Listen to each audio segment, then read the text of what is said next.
এশারের নামাজ বা জামাত আদায় করে মসজিদের মধ্যে মিলাদ কিয়ামের মধ্যে শরীক হয়ে মুনাজাত করে জিয়ারত করবেন। স্থানীয়ভাবে যারা বড় আল্লাহর ওলি আছে তাদের সাথে যাবেন, তাদের কাছে যাবেন। ছেলে কুলে বাচ্চাদেরকে নিয়ে যাবেন মাজারে পাকের মধ্যে। কোনো বেদাত টেদাত নাই, কোনো বেদাত টেদাত নাই। এগুলো টাকার বেদাত। টাকা বেশি দিলে ফতোয়া আবার বেশি চাইসা যাবে। খবরদার, রাতে ঘুমাইছেন তো রাতে ঘুমাবেন না। দিনের বেলায় ভালো করে ঘুমিয়ে নেবেন। রাতে অন্তত একটা রাত জেগে ইবাদত কেমনে করে আল্লাহর ওলিরা সেটা টেস্ট গ্রহণ করেন। আল্লাহর ইজ্জতের কসম করে বলতেছি, তাহাজ্জুদটা ভালো করে পড়েন। 1টা থেকে 3টা পর্যন্ত একটা চার্ট তৈরি করবেন। 1টা থেকে 3টার প্যাকেজ বানাবেন। 1টা থেকে আমি তাহাজ্জুদ শুরু করব। 11 রাকাত 8 রাকাতের তাহাজ্জুদ হবে। 3 রাকাত সালাতুল বিতির হবে। আগে যদি চান সালাতুত তওবা পড়তে তাও পড়তে পারেন। এরপরে সালাতুল শুকর আদায় করেন। এরপরে লা ইলাহা ইল্লাল্লাহ জিকির করেন, দরুদ শরীফ পড়েন। 100 বার 100 বার হলেও পড়েন। লা ইলাহা ইল্লা আনতা সুবহানাকা ইন্নী কুনতু মিনাজ জালিমিন পড়েন। ওয়া উফাওয়িদু আমরি ইলাল্লাহ ইন্নাল্লাহা বাসীরুম বিল ইবাদ পড়েন। এগুলা যদি শক্ত লাগে আপনার কাছে, দরুদ শরীফ পড়েন, আলহামদুলিল্লাহ, সুবহানাল্লাহ, আল্লাহু আকবার, তাসবিহগুলা পড়েন, একটু করে কোরআন শরীফ পড়েন। ঘুম না আসতে না আসতে আল্লাহর দরবারে মুনাজাত করেন। কেঁদে কুটে একাকার করে ফেলেন। কান্না না আসলেও অন্তত আধা ঘন্টা আল্লাহর দরবারে চান। বলে রাখবেন, আমার আল্লাহ যদি আমাদের চেয়ে বড় বড় লোক যারা এই রাস্তায় ছিল না, আমার আল্লাহ তাদেরকে কাউকে বিশির আল হাফি করেছে, কাকে ফুদাইল ইবনে ইয়াস করেছে।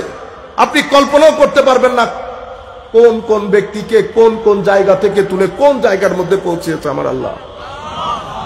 বুঝতে পেরেছেন? আল্লাহর রহমতের সময়ও তখন রহমতে, আল্লাহর রহমত কামনা করেন। এবং অবশ্যই এশারের নামাজ বা জামাত আদায় করে মসজিদের মধ্যে মিলাদ কিয়ামের মধ্যে শরীক হয়ে মুনাজাত করে জিয়ারত করবেন। স্থানীয়ভাবে যারা বড় আল্লাহর ওলি আছে তাদের সাথে যাবেন, তাদের কাছে যাবেন। ছেলে কুলে বাচ্চাদেরকে নিয়ে যাবেন মাজারে পাকের মধ্যে। কোনো বেদাত টেদাত নাই, কোনো বেদাত টেদাত নাই। এগুলো টাকার বেদাত। টাকা বেশি দিলে ফতোয়া আবার বেশি চাইসা যাবে। টাকা কম দেওয়ার কারণে ও প্রাডো যে চালাইতেছেন এটা আসছে কোত্থেকে? প্রাডো আসছে কোত্থেকে? সুর করে বিল্ডিং তৈরি করে ফেলছেন, আসছে কোত্থেকে?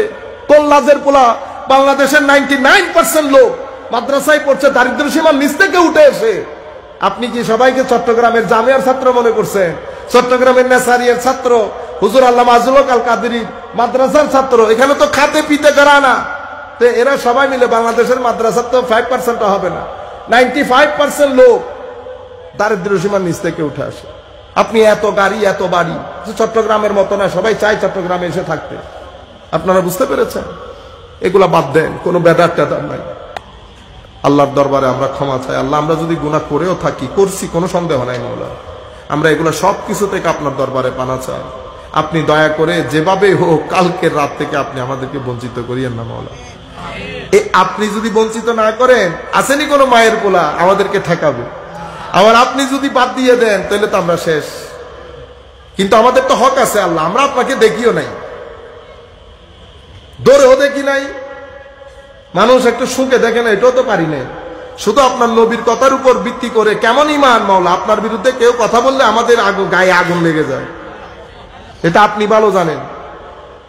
আমরা গুনাহগার, নফসের দোকায় পড়ি, শয়তানের দোকায় পড়ি। মাওলা, আপনার জমিনে থাকি, সবকিছু ঠিক আছে, কিন্তু আপনাকে মহব্বত করি, আপনাকে মহব্বত করি, আপনাকে দেখতে ইচ্ছে করে।